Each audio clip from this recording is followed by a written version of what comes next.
Patel public school. आज हम कक्षा 7 के लेसन 10 को पढ़ेंगे। इसमें है वायु दाब और पवन, इसके बारे में हम जानेंगे। आइए सीखें वायु दाब किससे कहते हैं, वायु दाब से क्या आशय है और वायु दाब को प्रभावित करने वाले कारक कौन कौन से हैं। पृथ्वी पर वायु दाब की कितनी पेटियां हैं, पवन कैसे चलती है, फेरल का नियम क्या है, पवन के प्रकार एवं उसका पृथ्वी पर वितरण किस प्रकार से है। बच्चों, पिछले पाठों में हमने वायुमंडल की संरचना व तापमान के बारे में अध्ययन किया, जहां हम वायु दाब और पवन के बारे में अध्ययन करेंगे। पृथ्वी के चारों ओर वायु है। जब वायु धरातल पर क्षैतिज दिशा में चलती है तो वह पवन कहलाती है। पछुआ हवाएं और मानसून हवाएं पवन हैं, पवन के उदाहरण हैं। जब वायु स्थिर हो या धरातल से आकाश की ओर या आकाश से धरातल की ओर लंबवत चलती है तो वह वायु कहलाती है।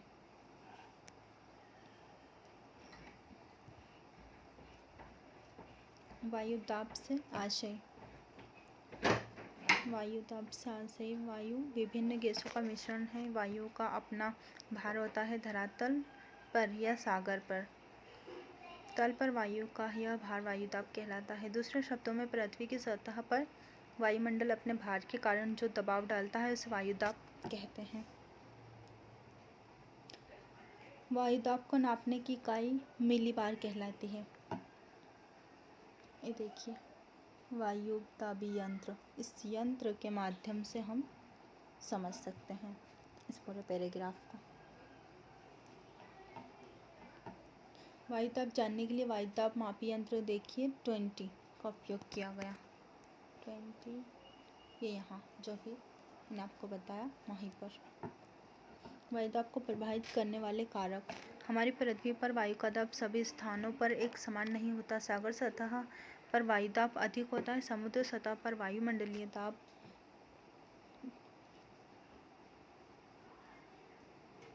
1013 मिलीबार के बराबर होता है। वायु दाब को प्रभावित करने वाले मुख्य कारक निम्नलिखित थे, जिसमें से 1 पॉइंट जो है हमारा समुद्र सतह से ऊंचाई।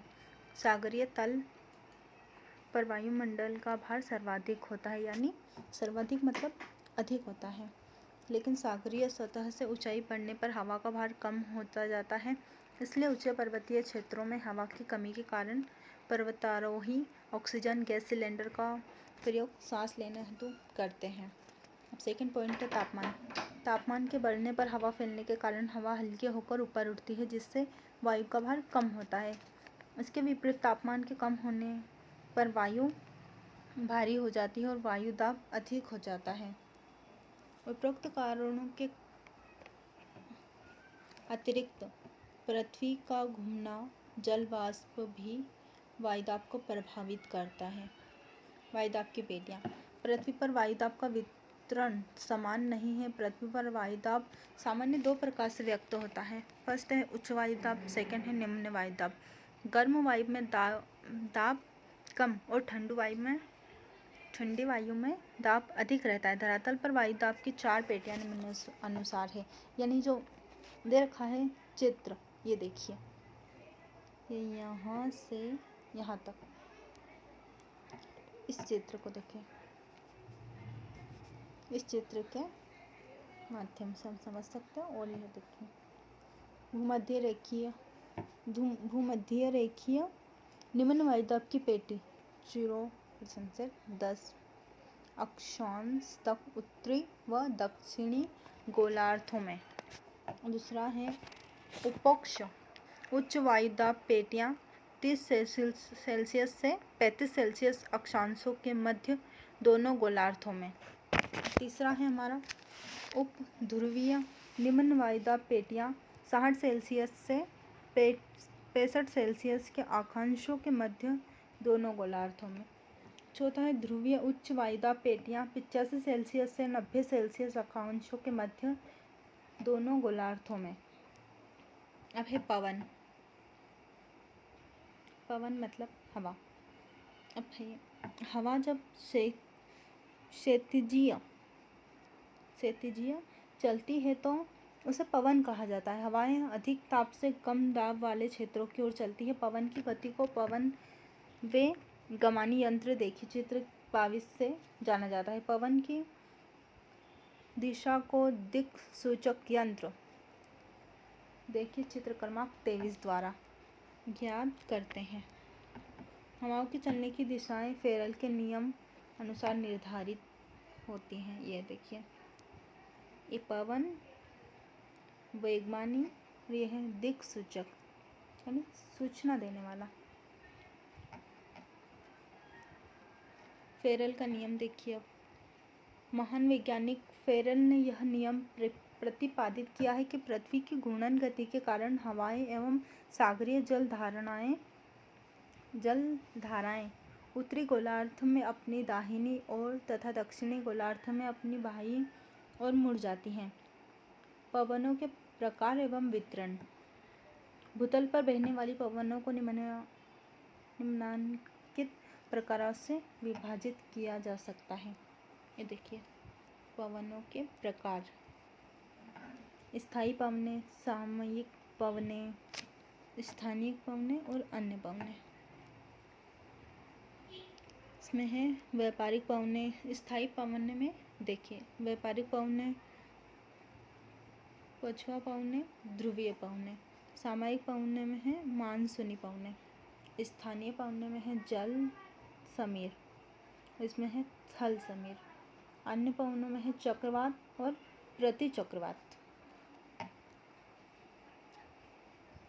ये यहाँ पर हवाएं अधिक वायुदाब से कम वायुदाब की ओर चलती हैं। First point. सेकंड पॉइंट है पवन की दिशाएं फेरल के नियमानुसार निर्धारित होती हैं। थर्ड है पवन को 4 प्रकारों में विभाजित किया जाता है। एक है स्थायी पवनें। जिस दिशा में हवाएं प्राय वर्ष भर चला करती हैं उन्हें स्थायी अथवा प्रचलित पवनें कहा जाता है। स्थायी पवन जो हैं वो 3 प्रकार के हैं। कवाला व्यापारिक पवनें। ये पवनें पृथ्वी के दोनों गोलार्धों में प्राय वर्ष भर नियमित रूप से निश्चित दिशा में चलती रहती हैं।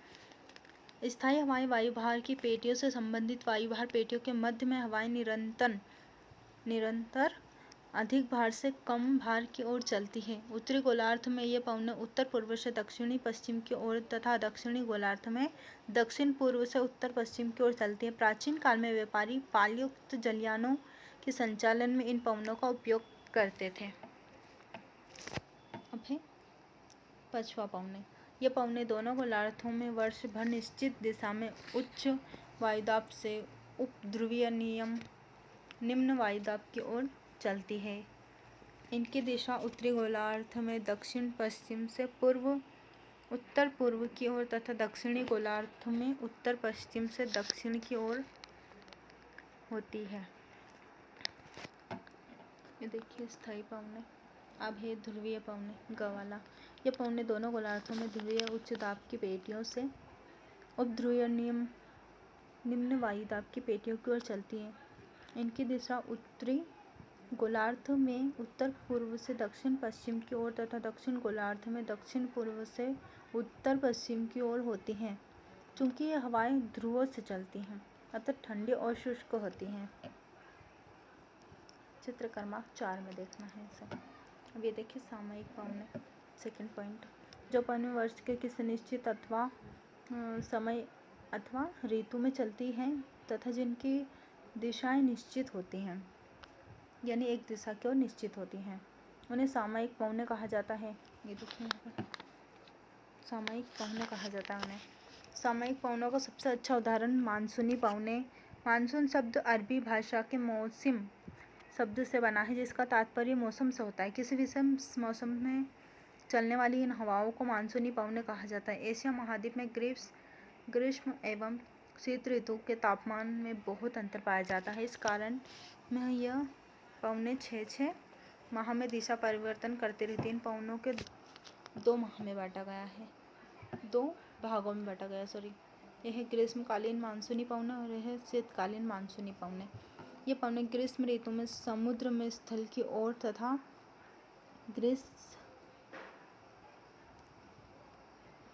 ये पवनें ग्रीष्म ऋतु में समुद्र से स्थल की ओर तथा शीत ऋतु में स्थल से समुद्र की ओर चलती हैं। अब है स्थानीय पवनें, यानी स्थित, एक जगह स्थित स्थानीय पवनें। किसी स्थान विशेष पर चलने वाली पवनों को स्थानीय पवनें कहा जाता है। जल समीर, थल समीर और लू स्थानीय पवन। लू उत्तरी भारत में गर्मियों में दोपहर में चलती है। यह गर्म तथा शुष्क होती है। इसे कष्टप्रद होने से लोग बीमार पड़ते हैं।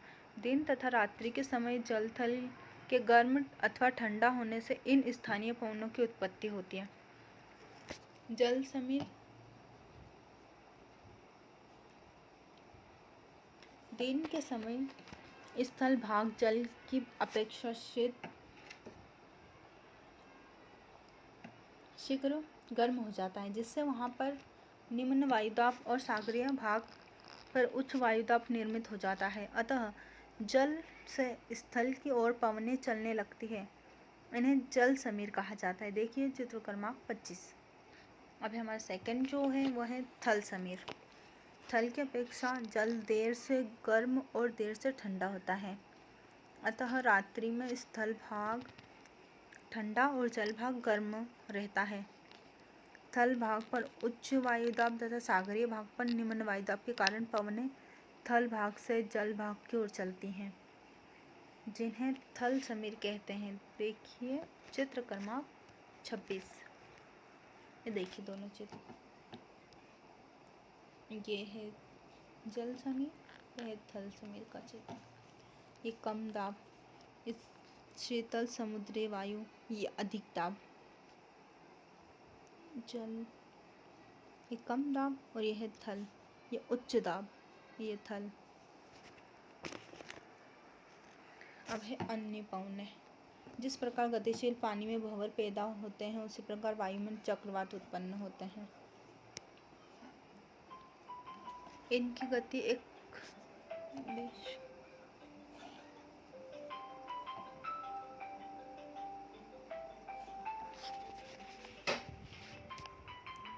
चक्रवात जब कोई क्षेत्र कम वायुदाब केंद्र बन जाता है तो उसके चारों ओर अधिक दबाव वाले क्षेत्रों से हवाएं केंद्र की ओर चलने लगती हैं, जिसे चक्रवात कहते हैं। इन चक्रवातों से कभी कभी तेज वर्षा होकर जन धन की हानि होती। देखिए चित्र क्रमांक 27। ये देखिए, यह कम वायुदाब और ये कम वायुदाब और ये है अधिक वायुदाब। ये चक्रवात, ये प्रति चक्रवात। अब है प्रति चक्रवात के बारे में पढ़ेंगे। चक्रवात के विपरीत इसमें केंद्र में अधिक वायुदाब हो जाता है तथा चारों ओर बाहरी क्षेत्रों में कम वायुदाब होने से हवाएं केंद्र से बाहर की ओर चलती हैं, जिससे प्रति चक्रवात कहा जाता है। इनकी गति धीमी होती है, इनमें वर्षा नहीं होती है।